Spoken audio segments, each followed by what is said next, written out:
Hey everyone, and welcome back to WealthWise. Alright, let's get real for a second. It's 2025. Are you feeling like your wallet's in a wrestling match with the economy, and you're not quite sure who's winning? You see the headlines, you hear the chatter, inflation, interest rates, market volatility, it's enough to make anyone's head spin. The truth is, in an economic climate like this, every single financial decision counts. And one of the most frequent decisions we make. How we pay for things. That's why today, we're not just talking about credit cards, we're talking about strategically wielding them as powerful tools in your financial arsenal for 2025. This isn't just about rewards, it's about making your money work smarter, harder, and go further in a world that demands financial savvy. So, the big question, are your credit cards actively building your wealth and financial resilience, or are they silently siphoning it away? Because, let me tell you, the wrong card, or the wrong strategy with the right card, can be a major drag. But the right ones, used wisely. Game changers. Especially now. Let's paint a picture of 2025. We've seen some interesting shifts. Inflation, while maybe not the raging inferno of a couple of years back, has left its mark. Prices for everyday goods are noticeably higher than they were pre-pandemic. The Federal Reserve has played its hand with interest rates, and while they might be stabilizing, the cost of borrowing is still a significant factor for consumers and businesses alike. What does this mean for you? It means your purchasing power needs a shield. It means that getting 1%, 3%, or even 5% back on your spending isn't just nice to have, it's a legitimate way to offset those higher costs. Think about it, if your grocery bill is up 15% over the last few years, a card giving you 3 to 4% back on groceries is actively mitigating that increase. It's a micro-level defense against macro-level pressures. This video assumes you're already playing the credit game responsibly, good credit score, paying balances in full. If you're not there yet, or just starting out, a secured card is your first step. Build that foundation. For everyone else, let's dive into the cards that can be your financial workhorses in 2025. We're going to count down our top 7 overall credit cards for 2025, but with a WealthWise twist. We're looking at them not just for perks, but for how they fit into a smart, resilient financial plan. Coming in at number 7, it's a solid, no-fuss contender, the Capital One SavorOne Rewards. So, the SavorOne, they dropped the "one" from the Savor name, just like Timberlake told Zuckerberg to drop the from Facebook, cleaner, right? Why is this card on our list for 2025? Zero annual fee is key in an environment where you want every dollar working for you. That 3% on groceries and dining? That's hitting 2 major budget categories that have felt the sting of inflation. That $200 intro bonus for a $500 spend? That's a 40% return on that initial spending, an incredible immediate value. Think of this as your baseline inflation fighter for everyday essentials. And if you pair it with a travel card like the Venture X, you can convert that cash back to miles, amplifying its value. Smart. Alright, at number 6, we've got a tie. It's the Citi Double Cash and the Amex Blue Cash Everyday. Why a tie? Because they both champion simplicity and consistency, which are golden in uncertain times. The Citi Double Cash offers a straightforward 2% back on everything. No categories to track, no mental gymnastics. In 2025, when you're juggling a dozen other financial considerations, that simplicity is a stress reducer and a reliable earner. The Amex Blue Cash Everyday, on the other hand, targets those big, recurring family expenses, groceries, gas, and increasingly, online retail. If your spending aligns with these 3% categories, it's a powerhouse. Both are no annual fee cards, meaning every cent of cash back is pure gain, assuming you pay your balance in full every month. I can't stress that enough, credit card rewards are nullified by interest payments. Sliding into number 5, for the aspiring or established traveler, the Capital One Venture X. Now, we're stepping into premium territory. That $395 annual fee might make you pause, and it should. But here's the wealth-wise take for 2025. If travel is part of your life or business, this card offers a compelling value proposition that can actually save you money. They immediately negate the annual fee if you use them, and in 2025, any travel you do undertake, you'll want to be as cost-effective as possible. The lounge access isn't just a luxury, it's a potential saving on overpriced airport food and a productivity booster. Free authorized users getting these perks. That's huge for families or small business partners. That hurts President's Circle status. It can mean faster rentals and upgrades, saving time and potentially money. The 2x miles on everything else makes it a solid earner beyond travel. This is about extracting maximum value from expenses you're already incurring. Number 4, the status symbol that can actually pay for itself, the American Express Platinum Card. Okay, the Amex Platinum. That $695 annual fee is hefty, no doubt. Rumor has it there might be a refresh in 2025, but for now, this is what we're working with. I call this the glorified coupon booklet with a straight face, because if you're a strategic spender, that's precisely what it is. In 2025, dissecting these credits is crucial.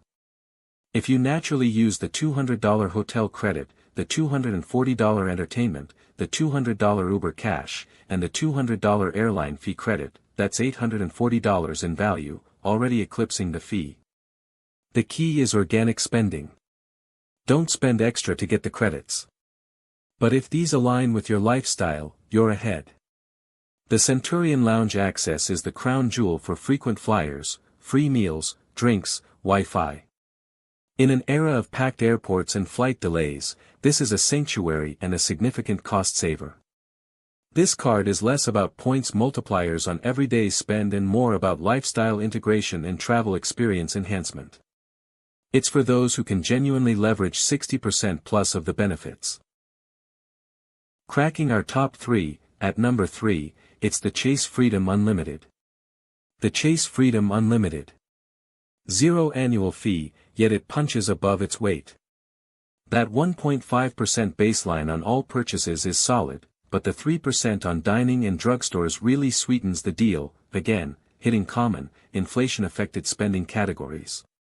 Why this over, say, the Freedom Flex with its rotating categories? In 2025, many are seeking simplicity and predictability. Not having to track quarterly bonuses is a win. That $200 intro bonus, as 20,000 Chase Ultimate Rewards points, is a nice kickstart. And here's the strategic angle, this card is an excellent entry point into the Chase Ultimate Rewards ecosystem. Those points can become incredibly valuable when paired with a Sapphire Preferred or Reserve, allowing transfers to travel partners. So, it's great on its own, but also a smart building block for a more advanced reward strategy down the line. Before our top 2, a couple of honorable mentions that are making waves. First, the Chase Sapphire Preferred. Still a fantastic travel card for many, especially with its $95 annual fee. 3x on dining, 2x on travel, $50 annual hotel credit. The 25% boost when redeeming points for travel through Chase is a big deal. Why not in the top 7? With cards like the SavorOne offering similar dining rewards for no fee, the Sapphire Preferred shines brightest if you're committed to the Chase trifecta, Freedom Flex, Freedom Unlimited, Sapphire Preferred, to maximize point transfers. If not, its unique value is a bit diluted for an overall card in 2025. Second, the Robinhood Gold Card. This one is tantalizing. 3% cash back across all categories, no foreign transaction fees, and the annual fee is waived if you have a Robinhood Gold subscription, $5 per month. That 3% flat rate is almost unheard of. The catch? It's still on a wait list for many, and the cashback goes directly into your brokerage account, clearly encouraging investment.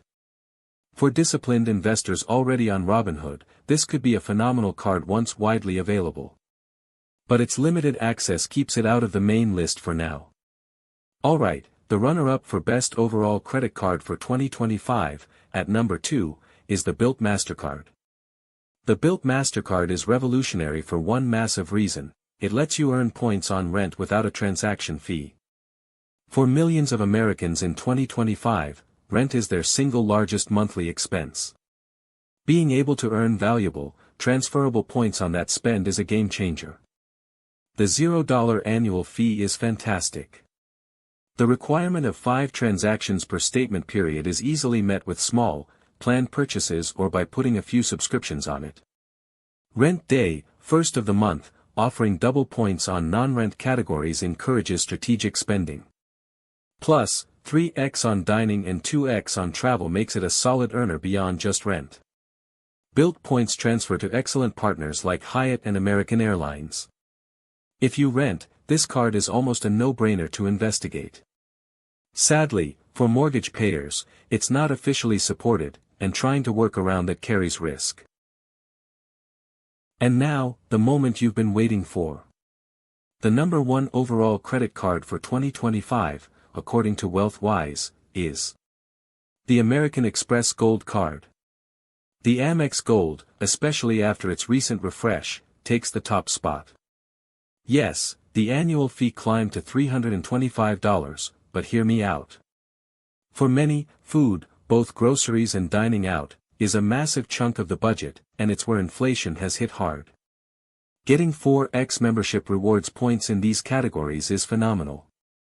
That's effectively a 4%, or more, depending on redemption, rebate. Now, let's look at the credits in the 2025 lens. $120 in dining credits, think Grubhub, Cheesecake Factory, the new $84 Dunkin' credit, and the $100 Racé credit. If you organically use these, that's $424 in statement credits, more than covering the $325 annual fee. They're essentially paying you $99 to hold the card, before you even factor in the massive 4x points on food. The $100 hotel experience credit is a nice travel perk. The 60,000-point intro offer for a $6,000 spend in 6 months is substantial, though make sure you can hit that spend responsibly. This card, for the average person or family who spends significantly on food and can use the credits, becomes a value-generating machine in 2025.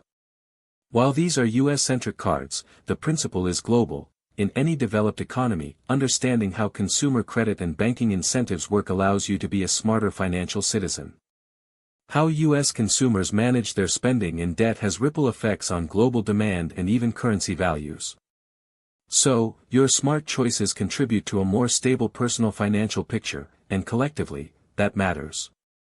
So, what's the big takeaway here? In 2025, your credit card isn't just plastic. It's a strategic tool. 1. Know your spending, know your goals. The best card is relative. If you're a homebody, a premium travel card is a waste. If you spend a fortune on groceries, the Amex Gold or Blue Cash every day makes sense. 2. Annual fees are investments, not expenses. Sometimes only pay an annual fee if the tangible, usable benefits clearly outweigh the cost. Do the math. 3. The golden rule: pay it OFF. I've said it before, I'll say it a million times. Rewards mean nothing if you're carrying a balance and paying 20% plus APR. That's a fast track to financial trouble, not wealth. 4. Maximize, don't overspend. Use cards to get rewards on spending you do anyway.